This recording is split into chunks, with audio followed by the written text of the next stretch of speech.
Hello বন্ধুরা, আসসালামু আলাইকুম। পাপড়ি মাশরুম অ্যান্ড অ্যাগ্রো ফার্মের পক্ষ থেকে সবাইকে শুভেচ্ছা। আশা করি সবাই ভালো আছেন। একজন শ্রদ্ধেয় নতুন উদ্যোক্তা জানতে চেয়েছেন মাশরুম হারভেস্ট করার পরে কি করণীয়। তার এ প্রশ্নের উত্তরটা আমি আগামীকালকে দিব, কিন্তু সে বুঝতেই পারেনি যে তার আরও ভুলটা কোথায়। এখানে আমি পিকচারটা দিয়ে দিয়েছি যাতে বুঝতে সুবিধা হয়। আপনি যখন হারভেস্ট করবেন তখন পুরো থোকা ধরেই হারভেস্ট করবেন। আপনি যদি মধ্য থেকে বড় পাতাটা হারভেস্ট করেন, ছোটটা রেখে দেন, সেক্ষেত্রে কিন্তু আপনার লাভের মুখ দেখা অনেক কঠিন। কারণ একটা স্পুন থেকে কতটুকু হয়? 3 মাস ব্যাপী আপনি 200 থেকে 250 গ্রাম, সর্বোচ্চ 300 গ্রাম, সেটা যদি আপনি দক্ষতার সাথে চাষ করতে পারেন তাহলে সর্বোচ্চ 300 গ্রাম পাবেন। সেক্ষেত্রে আপনি যদি অপচয় করেন, অর্থাৎ না বুঝেন যে আমার কতটুকু বিক্রি করা উচিত আর কতটুকু ফেলে দেওয়া উচিত, সেই বুঝ শক্তিটা না থাকলে কিন্তু আপনি ওজনের দিক থেকে অনেকটাই ঠকে যাবেন। অর্থাৎ আপনি যখন হারভেস্ট করবেন তখন পুরো থোকা ধরেই হারভেস্ট করবেন। এরপরে বড় থোকাটা আপনি আলাদা করলেন।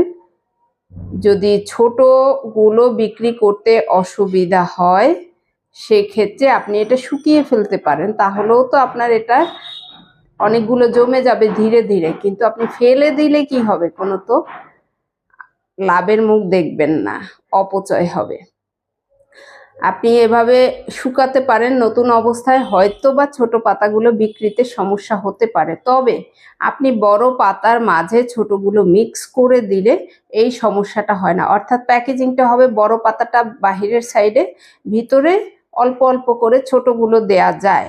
যারা সবজি আকারে খাচ্ছেন তাদের ক্ষেত্রে প্রবলেম হয় না, কিন্তু যদি চপের দোকান হয় সেক্ষেত্রে তাদের চপ বানাতে সমস্যা হয়।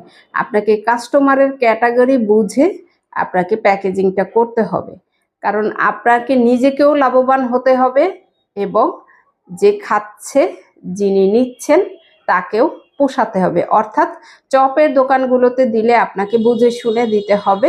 এছাড়া যারা সবজি আকারে খাচ্ছেন তাদের বড় হোক আর ছোট পাতা হোক, এটা খুব একটা সমস্যা না।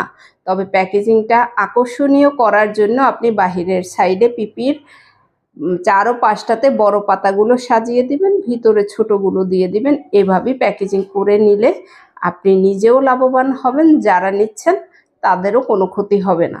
আশা করি এই ভিডিওটি দেখে আপনি নিজেও জানতে পারবেন, এবং যারা বুঝতেই পারেন না যে এটা কোনো ভুল বা এটা কোনো প্রশ্ন কিনা, তাদের জন্য আসলে সুবিধা হবে, তিনি নিজেও শিখে নিতে পারবেন।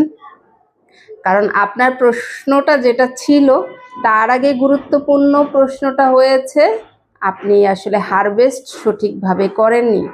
যে পিকচারটা আমি স্ক্রিনে দিয়ে দিয়েছি এটা হারভেস্টের পরের পিকচার। তার মানে এরকম যদি ছোট ছোট পাতা থাকে তাহলে তো অনেকগুলো আপনি অপচয় করেছেন। এই বিষয়টা আপনি জানতেন না, জেনে নেবেন। ভালো থাকুন, সুস্থ থাকুন এবং নিজ ঘরে ঘরে মাশরুম চাষ করে নিজের পুষ্টির চাহিদা মিটিয়ে তুলুন। ভালো থাকুন।